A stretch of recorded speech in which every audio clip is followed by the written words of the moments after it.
se los habíamos anunciado hace unos minutos, estamos en línea con el precandidato presidencial, ex viceministro de Justicia, doctor Rafael Nieto Loaiza. Doctor Rafael Nieto, bienvenido a la Hora de la Verdad. Muy buenos días. Muy buenos días para todos ustedes en la Hora de la Verdad y para todos los oyentes. Bueno, doctor Rafael Nieto, le hemos visto muy activo en redes sociales, le hemos visto una excelente calidad en la producción de sus videos de campaña, de verdad le felicitamos, qué buena estrategia, y lo vimos visitando usted unos campos de coca en Colombia, en el departamento del Cauca, si mal no estoy. ¿Qué es lo que se está observando? Definitivamente pareciera que esa lucha contra el narcotráfico que alguna vez en el primer gobierno del presidente Uribe, donde usted fue viceministro del doctor Fernando Londoño Hoyos, se estaba logrando ganar la guerra contra los cultivos ilícitos, y ahora lo que vemos es que simplemente hubo un crecimiento exponencial desde el 2015 y se mantiene ese crecimiento porque parece que no hay manera de poderlos erradicar. Las dificultades del terreno, la imposibilidad de fumigar con glifosato, unido a eso los ataques terroristas contra nuestros hombres, bueno, todo eso. ¿Usted qué evidenció en el campo? A ver, lo primero que hay que decir es que efectivamente las cifras muestran que estamos inundados de coca. De hecho, producimos más cocaína que nunca. En el 2013, antes de la firma del Pacto de Santos con las FARC en materia de narcotráfico, que recordemos fue en el 2014, ese pacto entre el gobierno Santos y la guerrilla es un pacto que tiene distintos componentes, el último de los cuales se firma en el 2016. Pero en el mientras tanto, durante esos 2 años largos de negociación, se firmaron otros. El de narcotráfico se firma en el 2014 y por eso, para poder mirar sus efectos, hay que empezar por comparar en el 2013. En el 2013 teníamos 48,000 hectáreas de coca y ahora, el año pasado, tenemos, según Naciones Unidas, 145,000 hectáreas y según los norteamericanos, 250,000. Usemos la cifra baja. En todo caso, en esa cifra baja tenemos 3 veces más coca en el año pasado que antes de la firma del pacto. En el 2013 se producían 290 toneladas de cocaína. El año pasado, 1,228. Muchas más que nunca en la historia. La productividad ha aumentado un 8% entre el 2019 y el 2020. De manera que lo cierto es que estamos inundados de coca.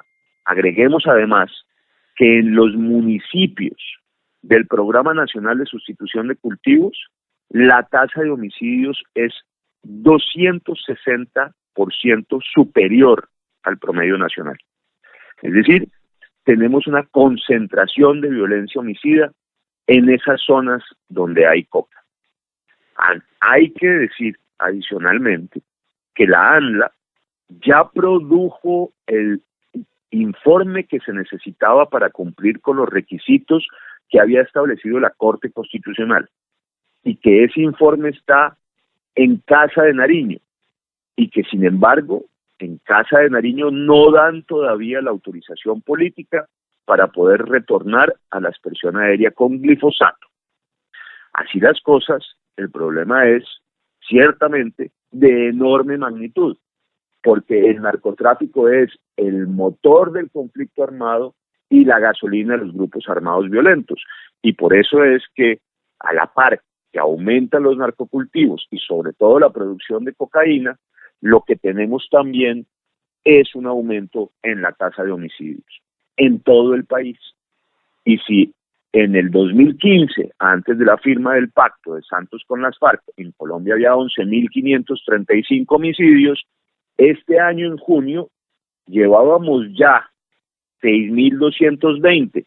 Es decir, que es perfectamente posible que terminemos el 2021 entre 12,450 y 12,550 homicidios, muchos más que antes de la firma del pacto de Santos con las FARC.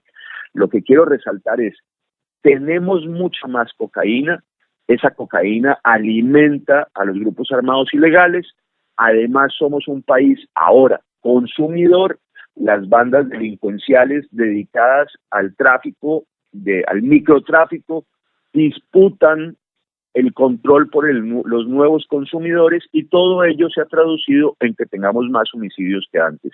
O Colombia, toma la decisión de fondo de torcerle el pescuezo al homicidio, al narcotráfico, y por esa vía, además, bajar la tasa de homicidios, o nunca vamos a salir de la espiral de violencia. Y lo que uno no ve es al gobierno tomando ese camino. Yo creo que el gobierno de Duque hace más de lo mismo y mejor en materia de lucha contra el narcotráfico que el gobierno de Santos, pero es más de lo mismo y la estrategia está claramente equivocada. Aquí hay que replantear completamente la lucha contra el narcotráfico. Asumamos además que hay que derrotarlo, que no se puede seguir transando con ellos.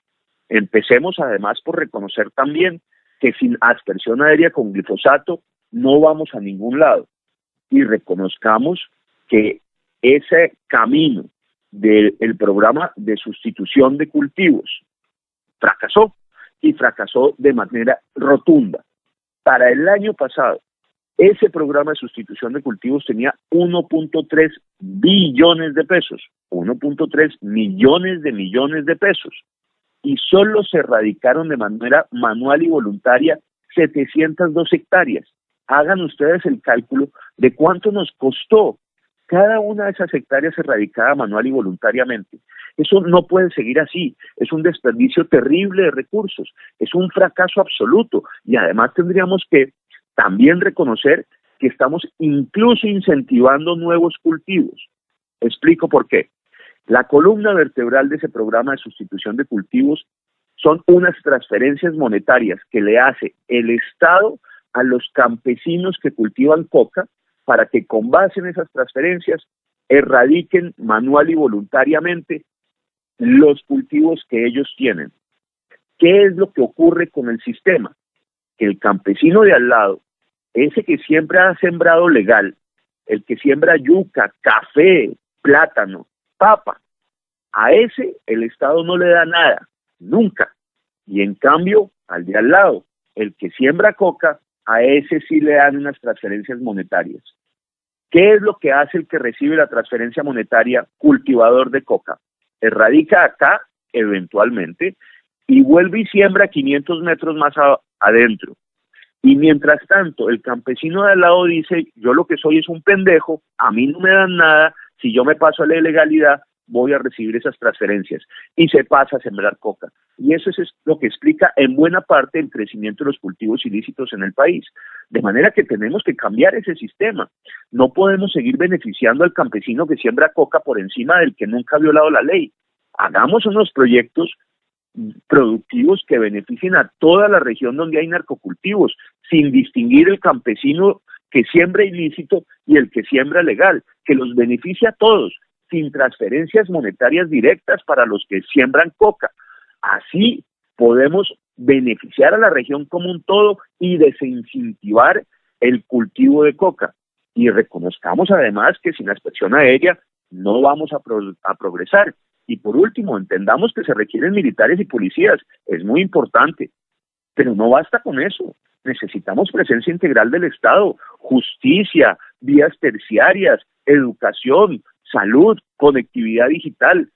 Eso todo es clave para luchar contra los cultivos ilícitos. Y también hay que reconocer que esa es solamente una faceta de la estrategia, que tenemos que fomentar la interdicción, y para eso hay que fortalecer la infantería de marina para que controle los ríos, y los guardacostas de la Armada para que controle las costas de Colombia, sobre todo en la salida por el Cauca y por el Nariño de buques, naves y mini submarinos con narcotráfico, y que necesitamos fortalecer también y mucho el control del tráfico aéreo, porque en la frontera con Venezuela prácticamente todas las trazas ilegales, todos los vuelos ilegales pasan por ese espacio aéreo, el del hermano país. Así que tenemos que tener un mejor control aquí antes de que entren al territorio venezolano. Eso me parece que es clave. Tercero, el corazón del narcotráfico son las finanzas. Eso es finalmente lo que explica el fenómeno. La gente se quiere hacer rica fácil y rápidamente y encuentra que con el narcotráfico es posible. Por eso hay que pegarle a las finanzas de los narcotraficantes, fortalecer la cooperación judicial, la lucha contra el lavado de activos, tratar de construir mecanismos que eliminen los paraísos fiscales, mejor información financiera compartida, la bancarización, la lucha contra el contrabando, más efectividad en la extinción de dominio. Son todas figuras que necesitamos usar para pegarle al corazón de los narcotraficantes, a sus finanzas. Y por último, repito, Colombia ya no es solamente un país de producción de coca, es un país de consumo de cocaína.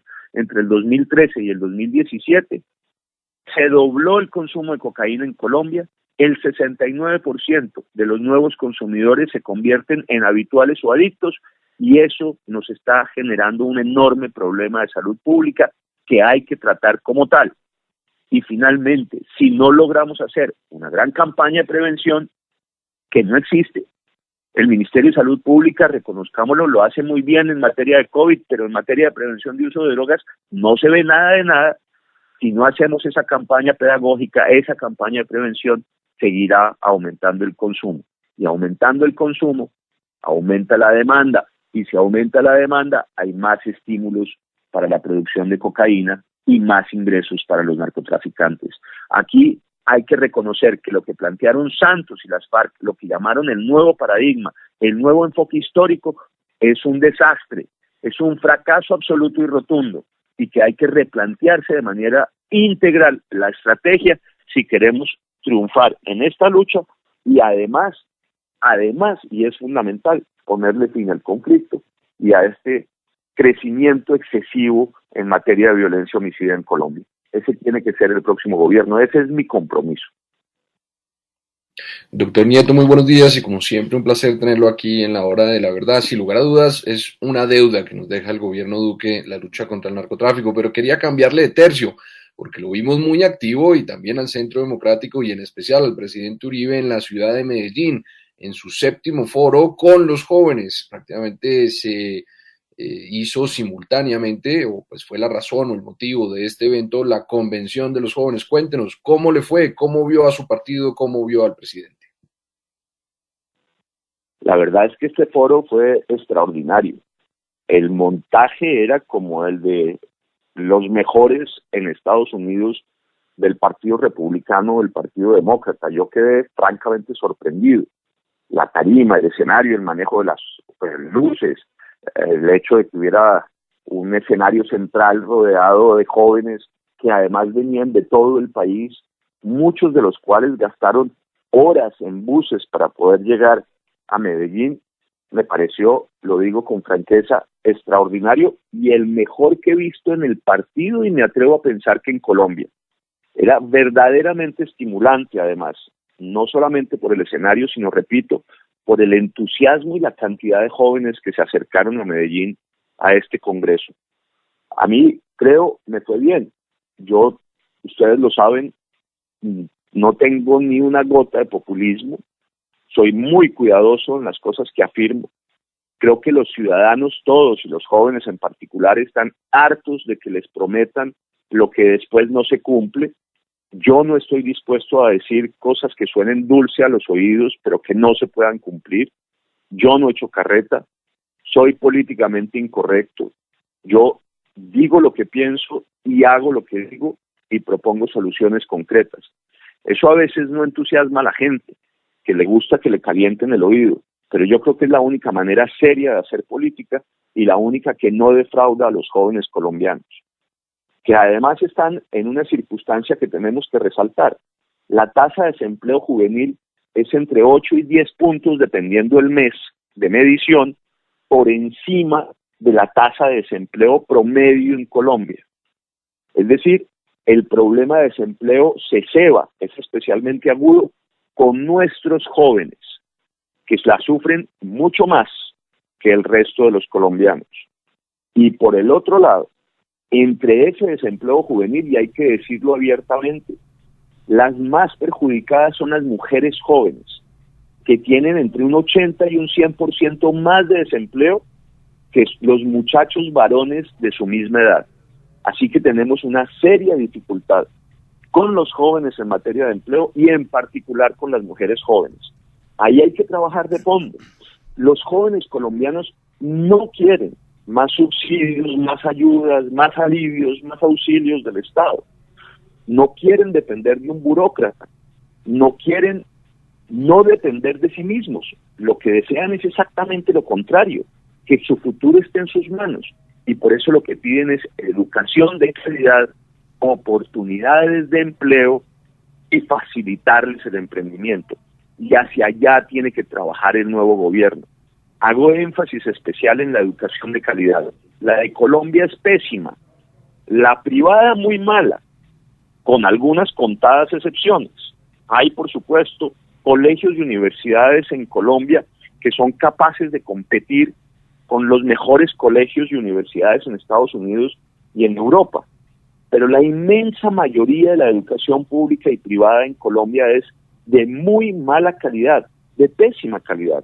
Y eso lo muestran los resultados de las pruebas Saber y los resultados de las pruebas PISA internacionales, que nos ponen en los últimos lugares tanto en ciencias como en matemáticas como en comprensión de lectura. Si le decimos a los jóvenes colombianos que la educación es la escalera del ascenso social, que si se educan van a poder salir adelante, van a asegurar un futuro para ellos y sus familias, pero la educación que les damos es muy mala y por tanto, a pesar de que salgan del colegio y la universidad, no tienen los conocimientos, las aptitudes, las calidades para desempeñarse de manera productiva y eficiente en los empleos o exitosos en los emprendimientos, los estamos frustrando. Eso es una crueldad. Hay que apostarle a la educación de calidad y pertinente. Para eso hay que arrebatarle el monopolio de la educación pública a FECODE, que no solamente es un aparato político y de adoctrinamiento, sino que, repito, su peor defecto piensa solo en sus sindicalizados maestros y nunca piensa en los jóvenes y no hacen ninguna tarea ni esfuerzo por dar educación de calidad. Hay que fomentar el subsidio a la demanda educativa, es decir, tenemos que darle los recursos a los padres para que ellos escojan dónde estudiar para sus hijos y no seguir subsidiando la oferta, es decir, los sistemas burocráticos y sindicalizados de la educación pública en Colombia. El camino es que los padres puedan escoger dónde educar a sus hijos. Eso va a generar competencia inmediata y mejor calidad y especialización. Y además tenemos que tener, mientras tanto, en el sistema educativo público, unos mecanismos de evaluación de los profesores que sean eficientes, sacar a muchos muy malos que no hacen nada por sus estudiantes y fomentar que haya unos nuevos que entren. Y este punto en particular es neurálgico y muy preocupante. ¿Por qué? Porque lo que muestran las pruebas Saber es que los de peores resultados entre todos los universitarios colombianos son los de aquellos que estudian para ser educadores. Piensen ustedes en esa tragedia. Así no vamos a ir a ningún lado. Por supuesto, hay que seguir ejerciendo con cuidado una supervisión del Ministerio de Educación sobre todo el sistema educativo, proteger los recursos del PAE, los de la educación escolar, que son vitales para muchas familias y que se pierden en las alcantarillas de la corrupción. Y creo que también necesitamos caminar por el tránsito de reconocer que sobran abogados, comunicadores sociales, politólogos, expertos en relaciones internacionales y demás. Y nos hacen falta médicos, enfermeras, ingenieros, arquitectos, biólogos, agrónomos, veterinarios, físicos, químicos, matemáticos. Lo que no producimos, no tenemos los técnicos informáticos, no tenemos los programadores en un mundo que es cada vez virtual y tenemos un exceso de abogados. Creo que hay que buscar pertinencia, reconocer que necesitamos más técnicos y tecnólogos y menos licenciados, que la doble titulación en los enormes espacios de la geografía nacional que viven todavía del campo en las zonas rurales es clave, que salgan bachilleres, pero técnicos agrarios y técnicos veterinarios también, y que por eso tengan los conocimientos para quedarse en el campo y hacerse más productivos en las fincas suyas o de sus padres. Eso creo que es clave hacia adelante. El bilingüismo. Sin bilingüismo no vamos a ningún lado, ni siquiera para el turismo, que es, creo, el que debería ser el gran motor de desarrollo de Colombia junto con el campo hacia adelante. Hay muchas cosas por hacer en educación que son claves para el empleo y para los jóvenes, y no las estamos haciendo, y hay que reconocerlo. Yo le apuesto además a profundizar algo en lo que sí le reconozco mérito al gobierno de Duque, que es su apuesta por generar estímulos para la contratación de los jóvenes. Eso creo que es clave y hay que mantenerlo hacia adelante, al menos durante unos años, y se empiece a cerrar la brecha entre el desempleo promedio nacional y el desempleo de los jóvenes. Y por último hay que facilitar el emprendimiento, el de los jóvenes y el de todos. Yo creo que habría que buscar de nuevo a una figura que se usó durante la administración del presidente Uribe, que es darle a las nuevas empresas, en particular las que sean constituidas por jóvenes, beneficios tributarios que les permitan no pagar renta durante unos años, facilitar el ingreso a las cámaras de comercio, en fin, pero no los estamos usando. Doctor Rafael Nieto Loaiza, le deseamos un excelente día y muy atentos de las encuestas internas del partido para que el próximo lunes ya sepamos, en horas de la tarde seguramente, quién va a ser el candidato único por el Centro Democrático a la presidencia de la República. Muchísimas gracias a ustedes y vamos para adelante. Sí, señor.